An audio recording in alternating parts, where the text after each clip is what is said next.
En China, la historia de la cruz parecía algo tan raro como si fuera de una galaxia muy lejana. Pero hoy, su mensaje está aquí, en medio nuestro.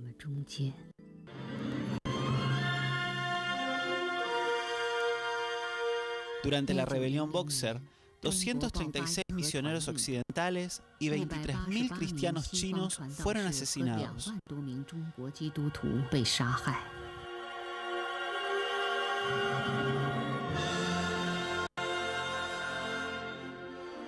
En los siguientes 50 años, más misioneros occidentales vinieron a China. Establecieron 19 universidades, alrededor de 6.000 escuelas primarias y secundarias y más de 900 hospitales. El número de creyentes chinos creció a 700.000. El Partido Comunista Chino creyó que este éxito era un resultado de la invasión cultural occidental imperialista. Por esta razón expulsaron a todos los misioneros occidentales, forzaron a los misioneros chinos a renunciar a su fe y ordenaron una educación secular para todos los chinos.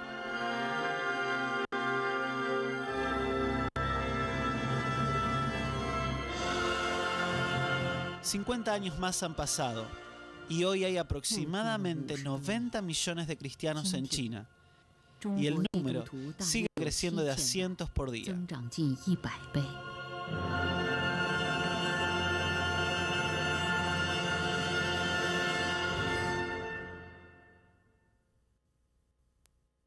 En los comienzos del siglo XX, sin importar cuán violenta y amenazadora fuera la tormenta de la persecución, el cristianismo ya no pudo ser quitado de China, tal como lo había sido en las dinastías Taiming y Qing. En cambio, la fe floreció y creció demasiado fuerte como para ser suprimida. Desde Bethel Ritchie, Robert Morrison y Hudson Taylor, hasta los mártires cristianos de la rebelión Boxer en 1900, las semillas plantadas a través de la sangre y la vida de miles de misioneros occidentales finalmente prendieron con raíces muy profundas en esta tierra tan dura y ancestral. Un ídolo apareció en China cuando Mao Zedong se asomó al balcón en la plaza de Tiananmen y saludó a las fanatizadas masas congregadas allí. Parecía que este hombre había capturado el corazón y el alma de cada persona en China.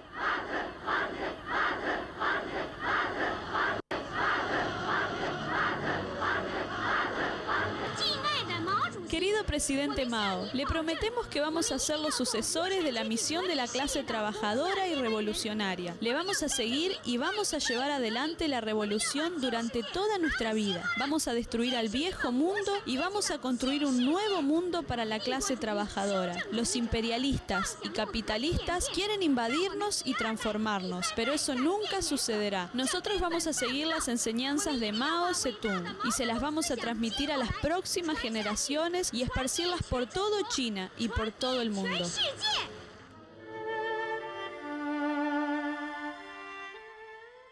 Pero por debajo de estas devastadoras olas producidas por este poderoso huracán, los verdaderos cristianos permanecieron firmes a sus convicciones y se aferraron a su fe.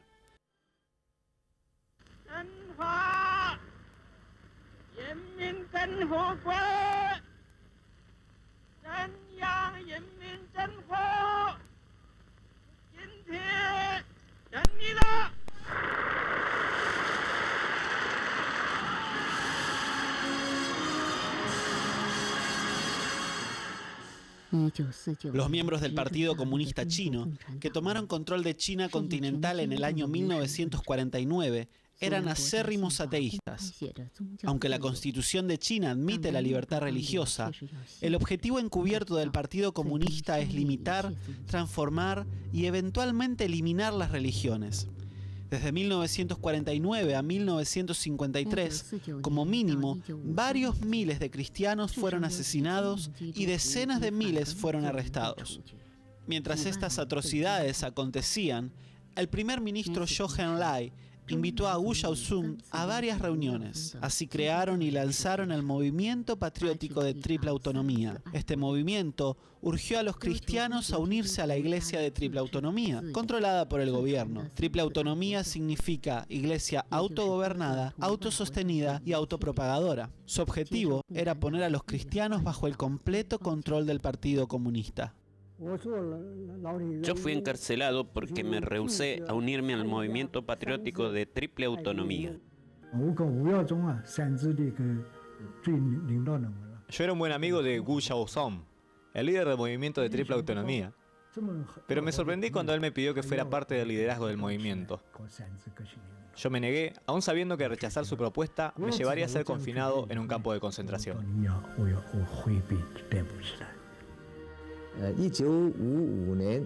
El 14 de septiembre de 1955 fui encarcelado por primera vez. Pasé 16 meses en la prisión. En 1958 fui condenado a 20 años de prisión. No fui liberado hasta 1978. La primera vez que fui enviado a prisión fue en 1960. El cargo principal en mi contra fue mi negativa a unirme a la Iglesia de Triple Autonomía. ¿Por qué estos evangelistas prefirieron ser encarcelados antes que unirse a la Iglesia de Triple Autonomía controlada por el gobierno? Nosotros creemos que Jesús es la cabeza de la Iglesia, no una persona u organización. La política y la religión deben separarse. Cuando se trata de integrarlas, la Iglesia se deteriora y puede convertirse en una herramienta política.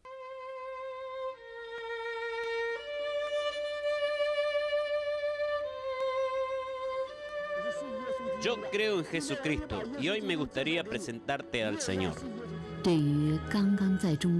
La gente en China conoce muy poco acerca del cristianismo. Muchos piensan que es nada más que una creencia supersticiosa o algo importado de la cultura occidental, lo cual no es bien recibido para los chinos, o simplemente una fuerza social. En realidad, la semilla del Evangelio de Cristo tiene un solo propósito: redimir a las personas del pecado. Hoy, el Evangelio está limpiando y purificando los pecados del corazón de las personas de China, como una fuente cristalina de agua viva.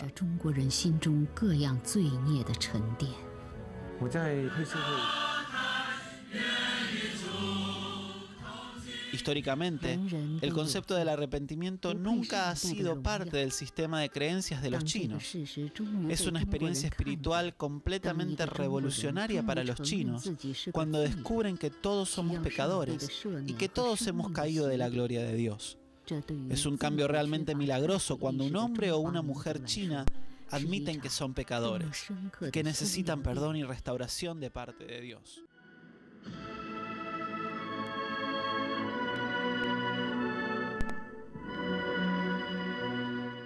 Con la muerte del presidente Mao en 1976, el movimiento que se había dado a nivel nacional para deificarlo y que fue desastroso para China, finalmente llegó a su fin.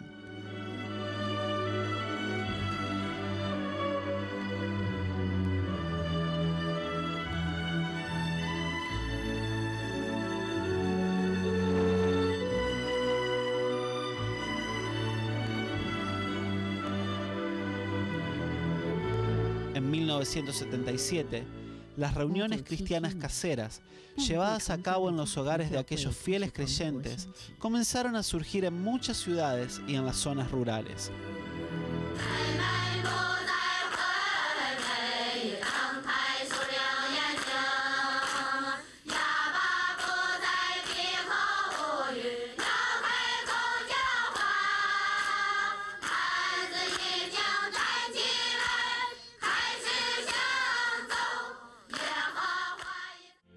Hacia finales de la década del 70, los cristianos comenzaron a ser liberados de las cárceles.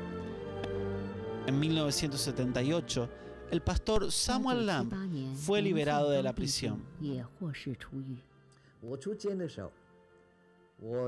Cuando salí de la cárcel me enteré de que mi esposa había muerto hacía 2 años. Mi padre había muerto hacía ya 7 años.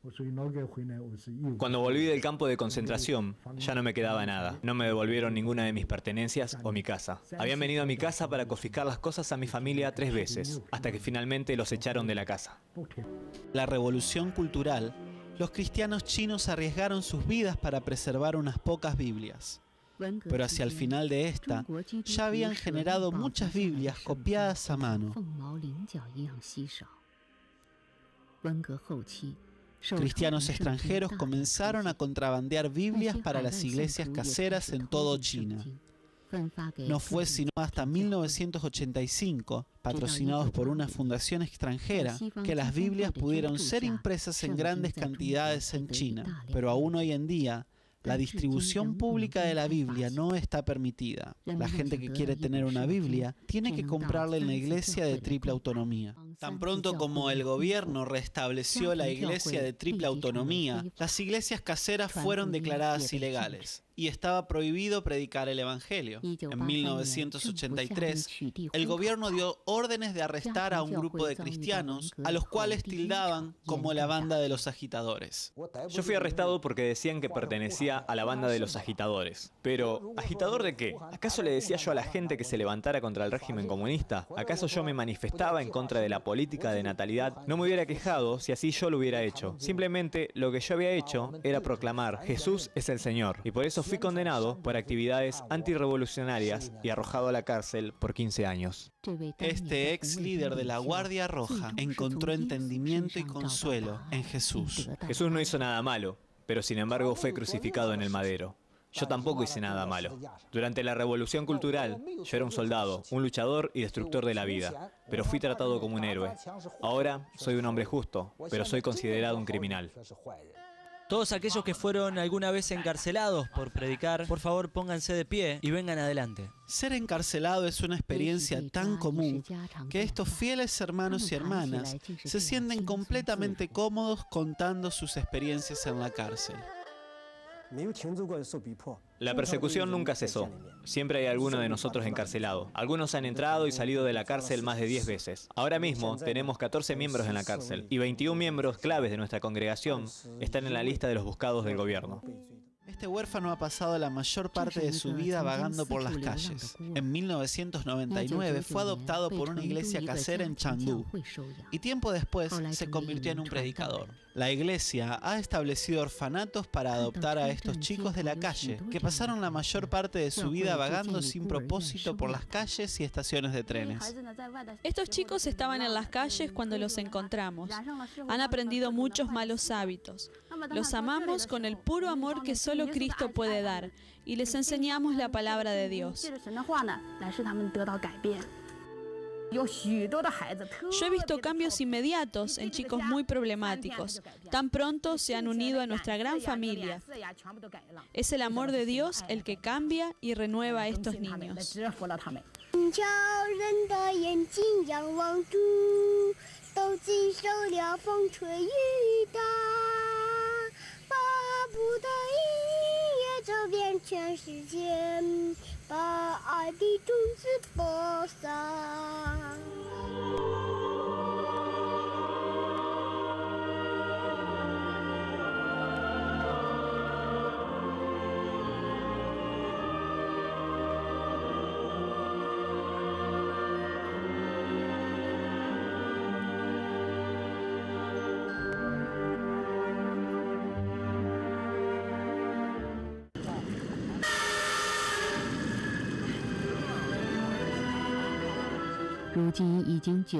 Cada verano, Allen Xuan, quien ya tiene 90 años de edad, bautiza a cientos de personas.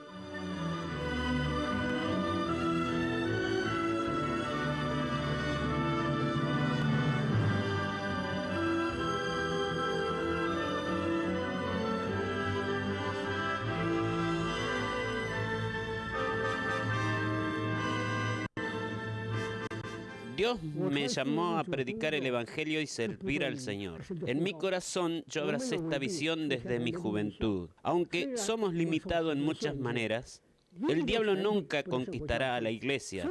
Duras batallas se arreciaron en el pasado, pero hoy la obra de Dios avanza a toda marcha en China.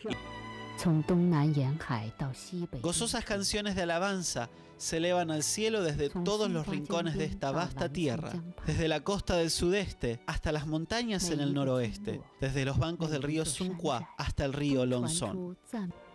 en casi cada universidad principal, como las de Pekín, Tsinghua, Xiamen y Fudan, los estudiantes cristianos y los profesores se reúnen regularmente.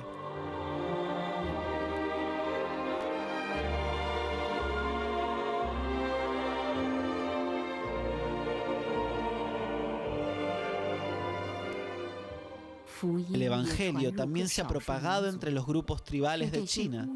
Les ha traído fe y dignidad a las personas en los lugares más recónditos de China.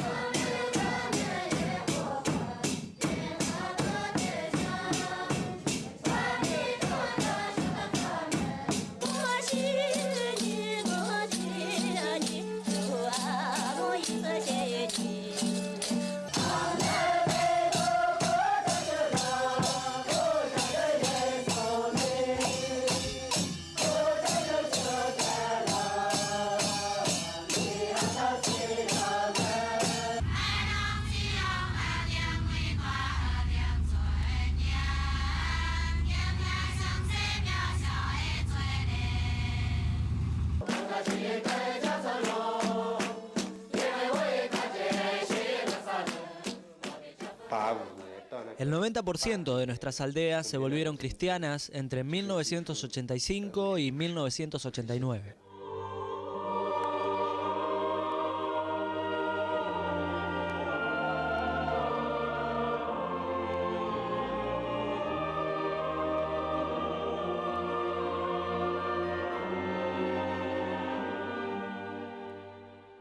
Hoy en China hay una cantidad incontable de devotos, cientos de seminarios clandestinos y cientos de centros de entrenamiento bíblico. Estas almas fieles saben que no pertenecen más a un mundo corrupto y pecaminoso. Ellos viven para derramar sangre y lágrimas, aún para arriesgar sus propias vidas, con el único propósito de predicar del amor de su Padre Celestial.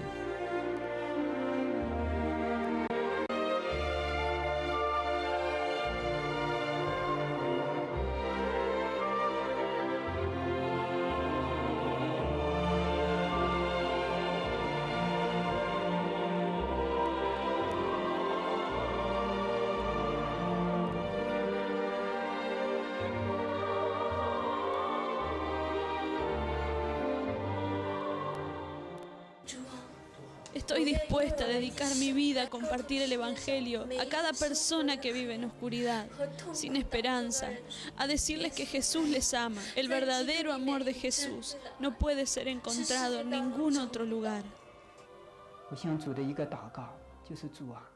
Esta es la promesa que le he hecho al Señor. Señor, llevaré tu cruz y te seguiré, porque ese es el deber de tus discípulos. Las penurias que tenga que soportar no son sufrimiento, sino verdaderas bendiciones de ti. Sé que este es un largo camino lleno de dolor y lágrimas, pero estoy determinado a seguirlo hasta el final, fielmente.